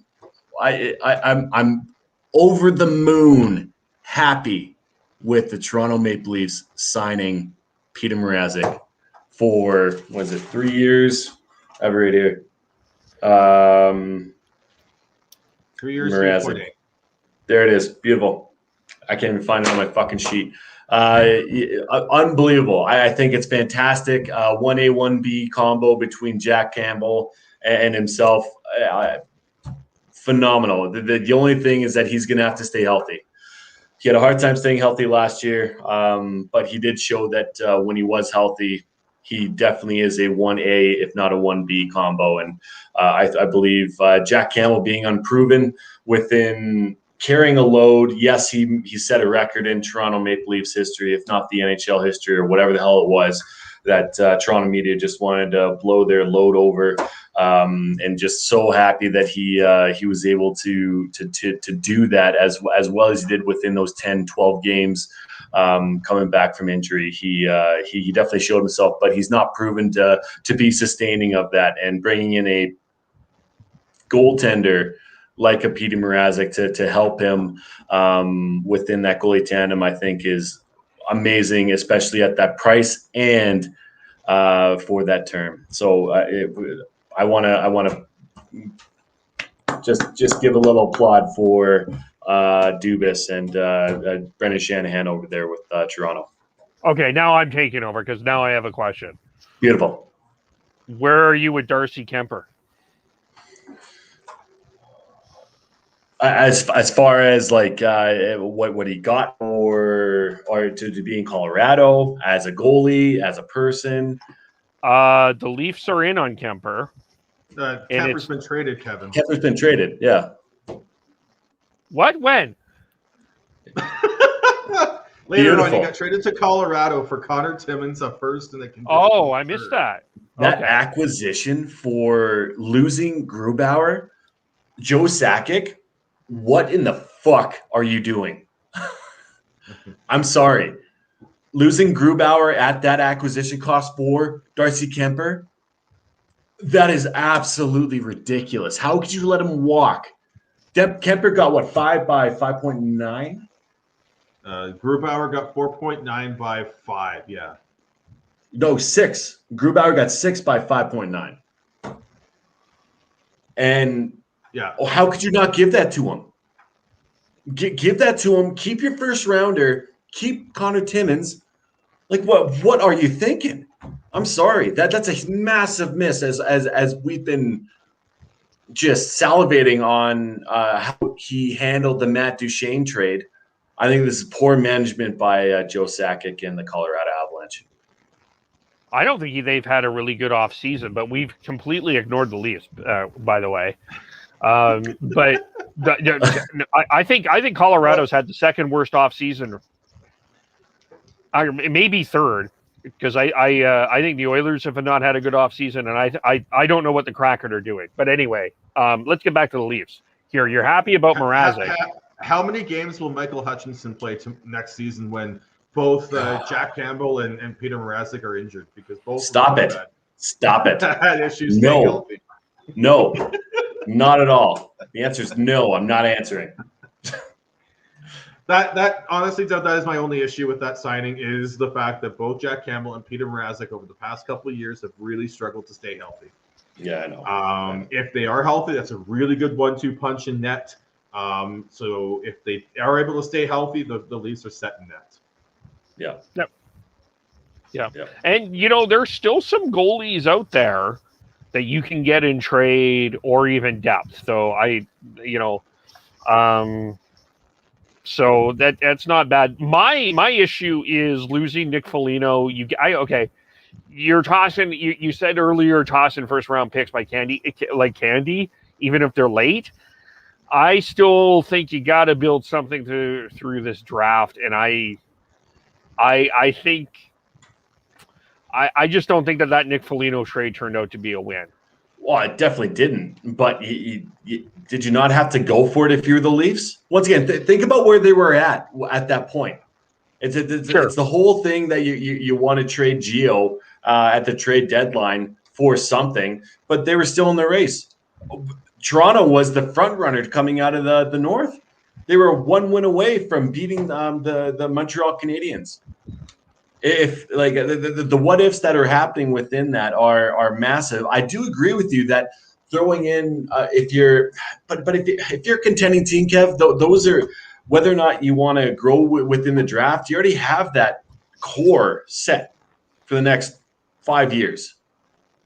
What are you going to grow within that point, and how are you going to push yourself over the edge? Getting a Blake Coleman, a Barclay Goodrow for that first. Obviously, it was worth it for Tampa Bay to have that acquisition cost. Yes, there was one more year with Barclay Goodrow that makes it a lot bigger, an easier pill to swallow. But man, you got to do something if you're a contending team to push you over the edge. Sure. I guess the other thing though with that is, okay, behind your big four, your Matthews, your Tavares, your Nylander, and your Marner, what is out there on that forward group if one of them goes down? Kerfoot, he stepped in. He played very well within that center role. Yes, he's not you're not going to replace a Tavares. You're not going to replace a Matthews, Marner, or Nylander. But that's where the depth comes in. You have to have that depth. And I mean, look at Montreal bringing in Matt. God, I almost did it. Perry. I thought you were almost going to go Matt Hoff from the BMX. No. I'm talking about last year. I'm talking about the comedian Matthew Perry. Another good Canadian kid. Yeah. But that's where the depth comes in, and that's where what Vancouver did today makes a lot of sense, which means they don't have to do those depth signings or those depth trades at the trade deadline to make sure that they have the next man up mentality, right? And it's having that much money locked up within those top four. It does detriment the rest of the lineup, yes. But once again, like what we were talking about, throwing in those first rounders. If you're a contending team, those first rounders don't mean a lot right now. If this is your window, just ask Nashville. Yeah, that's fair. I think that's my one concern with the Leafs is sure they have the star power. I think, we can mock the Oilers for what they signed Zach Hyman for. I think that the Hyman loss is going to hurt the Leafs, what he brought. And I do think that they will need to address depth. And I'll just throw this out there because we were being ridiculous early. Why not just add a little bit extra ridiculousness to this? If they at least do not get past the first round, I think we're having a conversation about one of the core four leaving next year. I think we're having a conversation. Well, I think Sean's probably going the exact same place. We're having a conversation about Dubas and whether or not he's going to be the GM next year. Yeah, great minds think alike there, Dev. For once, we're on the same fucking page. Holy shit! I mean, right, so the one thing I have with Kevin and you talk about the first rounder, I understand it. It's just the same way I look at the trade the Flames made for Travis Hamonic. I understood it. I think it's debatable on whether or not it was the right time to make that trade. I think it's a lot easier to stomach it as a hindsight. It's a lot easier to say, well, they shouldn't have fucking done it. They didn't make it out of the first round. Yeah. But I'm not. They had to. They were. When you looked at that division, they were in the regular season. They were by far the best team in that division last year. They had to go for it. That was the 1 year that they had the chance. This year in that the Atlantic division that they're in now, where they've got Florida's beefed up, Tampa's still going to be good, Boston's still going to be Boston, Montreal's still not going to be a tough out. Ottawa's the pesky Sens are not going to lie down. Like, it's going to be a very tough division for to get out of, let alone even make the playoffs. Like, I think the Leafs are still going to make the playoffs, but what I'm saying is that it's a much tougher road for them to get past to go deep in the playoffs, let alone just win a round. Yeah. Along with they do have some depth as far as people coming out of the system. You have Timothy Lilligren. He's 22 years old. You still have cost certainty with him. He's basically making league minimum. Well, not really, but he's making just over $850,000. You have Rudy Namarov. He was a first-round pick last year. He's still developing. Nick Robertson, he's come into the lineup every once in a while, and he's played pretty well. So you still and as far as like your goaltending depth, you have Ian Scott, who's a good young goaltender, along with Joseph Woll. Both those players are still unproven, but it's not like your cupboards are completely bare. When I look down the Flames depth chart, you have a bunch of forwards, and who the fuck is on D? Yeah, like as far as on Oliver Shillington is as far the depth goes for the organizational depth of the defense. So as far as the Leafs are concerned, they're in win now mode. Just ask the Pittsburgh Penguins how's their depth? They really don't have much. The one thing I will say about the Leafs is they're not afraid to try to go after players who may have gotten lost in the shuffle and have gone over to Europe and develops there. That's one of the trades they made today was to get a defenseman out of the KHL who led the league in points, and they're hoping that he can be someone that they can add to that depth on the blue line. So that there's ways to mitigate losing your draft capital, because the Leafs could potentially only have 2 picks next year, right now, in the draft, the first and the second.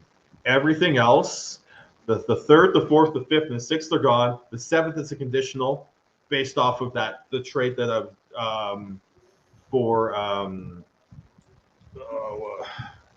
always start talking about these things and not have it up and ready. For Manel.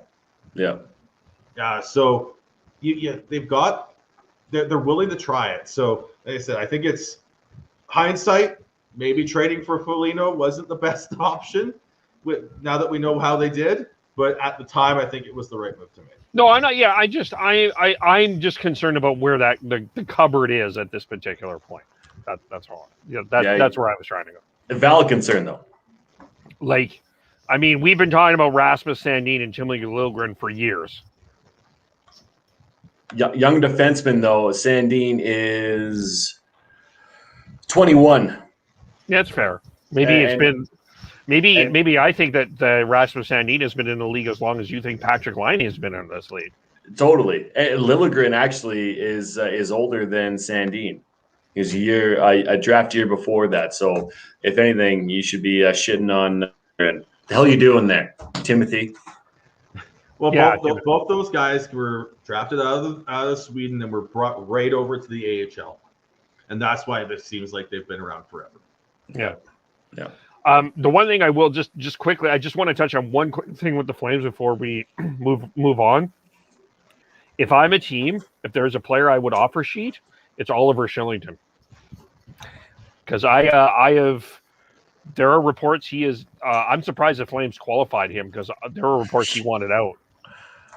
I wouldn't be surprised, man. I think that's a great. If you're gonna offer sheet somebody for a small acquisition price, Shillington would be it, and there's a lot of upside there. What? Small or nothing. You offer sheet him at. You take a swing at him. Offer sheet him at 1.3. Is Calgary matching that? No. Then you get him for free. You don't have to give up a draft pick. There you go. It's as easy as that. It really is, Kev. That's a great point, because his second round draft pick. He fell in the draft, his draft year, and he was very high because he skated like the wind. He was a smooth skating defenseman, but he has not been able to crack this lineup consistently, and he might have a better shot somewhere else. So, Kev, that's a great point. Yeah. We've been all over the map. So maybe at this point, what is something that we haven't talked about that we need to talk about? Let's like there's a mishmash of stuff, but let's kind of let's go outside of division here. Let's go outside of our little realm here of the Pacific and I guess the norm. Dougie Hamilton. 7 years, $9 million to the New Jersey Devils. I think for Dougie's perspective, he wants to be in a not traditional hockey market, and what a better spot than New York, or in New York with the New Jersey Devils, still able to go to his museums in New York City and be able to. Yeah, there's lots of museums there. Exactly. Being cultured, I think that's I'm kind of curious about that. I think Hamilton sees the potential within that lineup, within that group. They got to find a good goaltender. No, nothing against Mackenzie Blackwood, but I don't think that he's a bona fide number one goalie within this league. You do have good young prospects coming up with a Jack Hughes, a Luke Hughes, Nico Hischier being the captain there this year.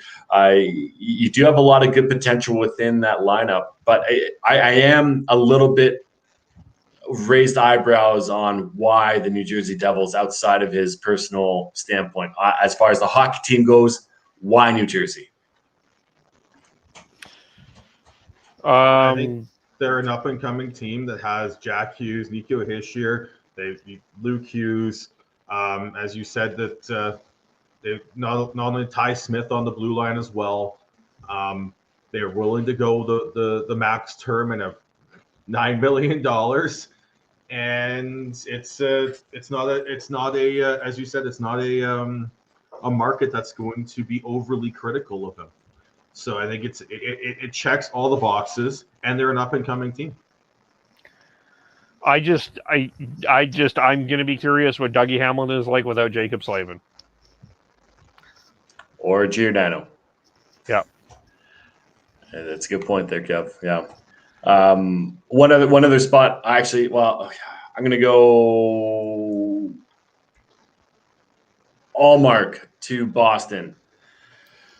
With Tuukka Rask being out with the hip surgery until mid to late season, Allmark, what are you going to do with the spotlight of Boston on you? I mean, Tuukka Rask has gone through the ringer there within that organization, let alone fucking stupid commentators speaking when they shouldn't, and the passionate fan base that is within Boston. I'm really curious on how he will react next year behind a better team than Buffalo, but man, he's still, in my mind, a little bit unproven. But they have some goaltending depth, though. I think that they're okay. Like, they still got Jeremy Swayway. Yeah, there's a reason they were able to trade Daniel Vladar to the Flames. Well, yeah, but at the same time, what is Swayman? Sure. Thank you. I called him Slayman. I was becoming you. I rub off on people. You're welcome. But what has he proven, Swayman? Like realistically, you have two pretty much unproven goalies coming into a Boston lineup that is still in a win now mode, with Marchand getting older, with Bergeron getting older. Krejci, he hasn't signed yet, but as far as I know, he hasn't signed yet. He'll probably come back. I just feel like they're still within that window of wanting to make a push here. And if that goaltending doesn't work out, what a stress that is. And let alone 4 years at $5 million for an unproven goaltender. To me, that raises eyebrows. I love the swing for the fences, just like a Jim Benning did with the OEL. I respect that, but it's still a question mark from my perspective. This may be the last year of Boston's window. If it is, it might be there. That might be the time for the teardown. But I don't know. I think Boston's going to wait and see what happens, and maybe there may be some moves even during the season. But we'll see. Allmark he's never been the guy. Like, he played 20 games this past year. He played 34 and 37 in the two years beforehand. He played 20 and 15, 16. He hasn't had like a really bad season. His worst save percentage is .905. But again, he's never been the guy. So that is the big question there. Can he be the guy? And you're paying him to be that with that contract of being $5 million for 4 years. You're paying him to be your starter. So that is a big question. Is that gamble going to pay off? Yeah. All right, Devin, keep going. Where are we going next? Okay, well, I guess we're going to go to Seattle. Jaden Schwartz, 5 years at 5.5. I believe he's 29 years old, maybe 28. He's in his late 20s. I don't know exactly. It's a good gamble. The criticism for Seattle was not being able to have that top end talent, to have that massive punch up top, because their defense is set, their goaltending is set with Grubauer coming in. Like we said before, he signed at 6 years for 5.9. Seattle, they're going to be sneaky good this year, I think. Outside of Jaden Schwartz, who do you got scoring? Yeah. The only thing that go ahead, Sean. Alex Wemberg at that's right. 4.5 times 3 is an interesting bet. He got bought out by Columbus after not doing much for them. He had a decent rebound year in Florida with 17 goals and 29 points in 56 games. And he's still young. He still is only 26. 25. Okay, yeah. So I like it. Again, I don't see there's going to have to be a couple players like a Wenberg, like a McCann, that can step up and start to become true first line players. Schwartz is a good guy, a good player, but he's his best fit is a third piece on the first line. They don't have any like one or two pieces for a first line right now. Could they get someone to step up like a Riley Smith or a Marchessault or a William Karlsson? We'll have to wait and see. But if they don't, that's going to be their fall down for this year. I think they're playing for next year's draft. That is the only thing that is making any sense to me, because you signed Grubauer, but some of the picks and expansion has just left my head scratching. And then they didn't really have any side deals. It's still a bit of a head scratcher what they're doing. I'm not quite sure what they're doing in Seattle. And that is the only thing, is that they are trying to build through the next two drafts. That's where they're getting their core from. That's fair. I also think that they're leaving doors open. They're not going one single route. To me, signing Grubauer at that term and that price says that, you know what, if Grubauer can steal them some games, if their defense can steal them some games, that they don't need to score as many goals as people are making it out to be. And if we know anything about Ron Francis, he loves building from the blue line out. So the next place I do want to go is Francis's old stomping ground in Carolina. I have no idea what the fuck they're doing. I think that the moves that they've made, trading Warren Fogle to Edmonton for Ethan Bear, doesn't make much sense to me. Ken Holland, I don't know why you're giving up on Ethan Bear on the opposite end there. Letting Dougie Hamilton walk, doesn't make much sense to me either. You're giving away a Calder candidate with Alex Nedeljkovic. I don't understand what is going on there. You have such a good core with Sebastian Aho. You have a Tara Teravainen, a Nito Niederreiter, Vincent Trocheck. All of them are within their primes. You have such a good defensive core with Jacob Slavin, Brady Shea, Brett Pesce. You have a Jake Gardner on your books, who, he's mediocre at best for the next 2 years, over $4 million, just over $4 million. Man, you signed Frederik Andersen, who's a bit of a question mark. Antti Raanta, who's a bit of a question mark. You don't know what's happening with from an outsider's view, what's happening with their health. I'm baffled with that organization, how good they have been. Man, Rod Brindamore has his work cut out for him next year. He's a great, fantastic coach, I think, underrated coach within the NHL. in my mind, top 5 coach within the NHL, but he has his work cut out for him next year within that lineup because I don't think they got better within this offseason so far. And you haven't even addressed the 2 dumbest moves that they made. Oh, trading Jake Bean? Well, even that, that too. But you haven't even addressed the 2 other moves that they've made.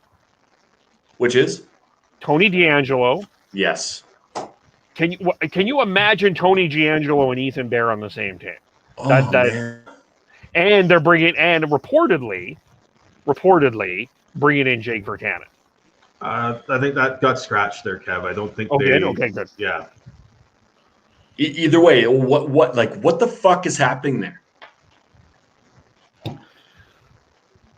To me, I think the Jake B move is a bizarre move, but I also think that Seattle, for me, Seattle not taking Jake Bean was also an error as well. Yep. I don't mind the signing of the goaltenders. I think Freddie will be fine. I actually think that Carolina acquiring Ethan Bear is a good move. I don't like the Tony DeAngelo one as a mystery to me. That's the one that is bizarre to me, but I don't think Carolina. What about Warren Fogle? I mean, like you get 2 an RFA for an RFA. One's a forward who can't finish but does everything else well, and the other one is an up and coming defenseman. To me, that just I'm not saying Ethan Bear is a Jake Bean or Jake Bean is an Ethan Bear, but it's a wash for in my mind for that trade. I mean, Jake Bean, as far as I'm concerned, is a bit better than Ethan Bear. It just hasn't had the right chance to thrive within that organization. But to me, walking away from a Warren Fogle, who is a good middle six to a forward, yeah, he can't finish, but he does everything else well. It just doesn't make sense in my mind. Sorry, Sean, I cut you off. I'm pretty sure. I'm actually a little distracted because the women are swimming in the 4x200 freestyle. So hoping to see another medal from Penny Oleksiak. But in terms of what Carolina's doing, I don't think they've gotten better. Losing Dougie Hamilton is huge. They haven't replaced him with anyone that I think is going to be able to do what he's done. Ethan Bear, I think, is a good pickup, but giving up Warren Fogle isn't necessarily great. But I think they've got some depth that can help alleviate that. Steven Lorentz is someone who I think will be stepping up into that role. They also got Aho, Stahl, and Trocheck that can all play center as well. So in terms of that, I think they've got enough depth up front to take away the sting of losing a Warren Fogle, and they needed to fill out that right side on the blue line after losing Dougie Hamilton. So I'm not as down on that trade for Carolina as you are there, Dev, but I can understand why you're upset at why you're questioning them trading away a Warren Fogle. There's some skill, though, in their prospect pool, too. So Jamison Rees, Ryan Suzuki, they've got some stuff there that I think that they can withstand a Warren Fogle loss. Yeah, I don't know. I'm just wondering the direction of it all because, like I said, I don't think they've gotten better within this offseason. Yeah, you have a DeAngelo that could potentially take over that number 1 power play spot, but no. Like Sean said, yeah. Well, who's gonna? Is it Jake Gardner? I hate the signing of DeAngelo. To be honest, I know, but that's what I'm saying is that they signed him to be a part of that power play unit. As much as you hate the person, Devin's right. He will be part of that first power play unit. I know. But they, I mean, outside they also of that, signed Ian Cole and Josh Levo too. Yeah, they made some smaller good signings with that, and although Ian Cole's $2.9 million for a year, which I think is a bit, well, it's a bit much, but then you look at what every other defenseman went to, any other 4 or 5 defensemen went for in this free agency, and it's right on par. So, no, I think the biggest one is just I don't understand the because it sounded like they weren't willing to go past like maybe $7 million a year for Dougie Hamilton, and I think that will be a mistake going forward. Yeah. My last one is Mike Hoffman going to Montreal, 3 years at 4.5. That's I think that's a bit much for what he did for St. Louis last year. Didn't do much. So to me, that's a bit of a head scratcher, but they're also obviously looking for a little bit more punch up top there. That may be a bit of a reach for a player like Mike Hoffman. But other than that, I mean, I'm pretty happy with, or I'm pleased with how many people went within this free agent first day. So, that's kind of where I'm at. The Montreal Canadiens are a team that Kev, are a team that are just like the Canucks with these signings and the amount of players they have for term are going to have to make moves next offseason to open up cap space so they can sign their young players. Nick Suzuki needs a new deal next year, and the biggest cap hit they have coming off the books next year is Ben Sherrod at 3.5. And Nick Suzuki is going to be 6+. And we still haven't even talked about the fact that Arturi Lehkonen and Jesperi Kotkaniemi still need deals, and their projected cap space is under $1 million right now. So Montreal is definitely a team to watch for moves. Yeah, and they also have like the Flames with a bunch of left. They've got a bunch of rights. They need some lefts there too. So I think that's where Hoffman made a little bit of sense. But yeah, the Canadiens still have some work to do. And you're going to let Ben Sherrod go? I mean, he's I believe he's 31, probably at the end of next year. That's man, that we talked about the 4 horsemen back there throughout the playoffs. He was a big part of that. You're going to let him walk for nothing? Man, I don't know. What Bergevin has done this year, I think, isn't really warranted for him to be staying. Yes, he got to, and that's a big statement. Yes, he got to the Stanley Cup Finals, but halfway through the year, 3/4 of the way through this shortened year, we were talking about him being fired for the lack of movement that he did, and what the moves he did make weren't really panning out. So. Montreal is definitely an organization that we need to be watching within this next year and a half to see exactly how they're going to get out of this cap hell that they've put themselves in. And like I said, bringing in a Hoffman at 3 years at 4.5.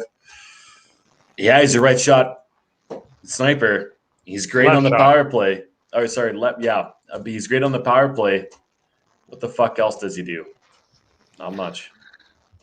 Yeah, I think what the Canadiens are they're going to be an interesting team to watch on a number of different levels. I think one of the other news stories that I think maybe we do need to touch on is Jeff Molson did send out a letter today to the fans about Logan Mailloux.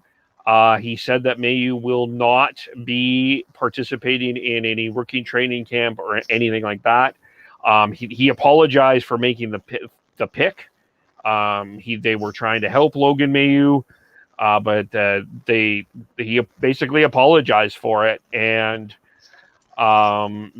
they said that they're going to be working with Logan Mailloux, and they're going to, also they've got some brand that's like, it wasn't only Justin Trudeau that said some things yesterday about the pick. It was actually sponsors were threatening to pull their support towards the Montreal Canadiens. So as much as some people thought that this would be that some people maybe thought that this would go under the wind, there were some sponsors very angry with the Montreal Canadiens. So they'll be very interesting to watch what happens there. I don't buy the apology. I'm sorry. To do it today is ridiculous. Well, exactly, and not to come out and talk about it before the draft and make it more of an apology. Even if they did apologize, it's like, well, no, you're not sorry for making the pick. You really aren't. You're trying to help the kid out, but overall, like, fuck, it's smoke and mirrors. To me, it's bullshit. If you were completely sorry about it, you wouldn't have done it in the first place. Yeah, that's where it's at, and the fact that they put out today, in the midst of all the free agent signings and trades and that were going on, just says to me that we're trying to bury the lead. And I think we need to hold them accountable, because it's not good enough. We as hockey fans deserve better. And not just like we as hockey fans as a whole deserve better, but the female hockey fans deserve better. The minority hockey fans deserve better, because every time you give another player a shot so quickly after they do something that is this wrong, it shows that they don't really care. It comes across that they don't care about women and fans and minority fans and just underrepresented fans, because what punishment has Logan Bayou in terms of hockey been given? Nothing. You get still a first round pick. He's not going to their rookie camps and their camps that this year. He wasn't going to make the team anyways. I'm sorry, it's not good enough. And it's not good enough for the woman that was exposed to here either. I'm sorry. I'm not buying any of this. And quite frankly, also, I'm not buying Logan Mayo either. He said, for a guy that said, I don't want to be drafted, he's acting pretty excited to be drafted. And so I'm not buying his apology either. And I think he needs to be held to some account here too. Anything else we need to talk about? I mean, yes, but we're just over 2 hours here, and there's still more things I would like to talk about this free agency, but we can touch on that later. Maybe we do a recap quickly tomorrow, because there's probably some other stuff that could happen. Maybe we can just go in on it Sunday or something like that. Yeah, we'll figure it out. We'll figure it out. There may be some other stuff. If there's an explosive, earth-shattering thing, you may hear from us before Sunday. Otherwise, Sunday, 11 o'clock Pacific, 12 o'clock Mountain.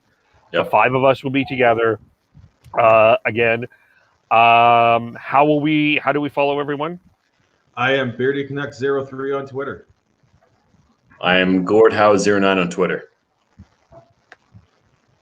Tyler is TNOBLE. Schneid's SCHNEIDZ. That's Chris. I am KEVOLE. Podcast_hockey. Facebook.com The Hockey Podcast. YouTube.com The Hockey Podcast. Subscribe to our audio, which will be up shortly after. And thanks everyone. Yes, Chungi, we are still going, but we just stopped now. Thanks everyone. We will talk to you all very soon. Bye for now.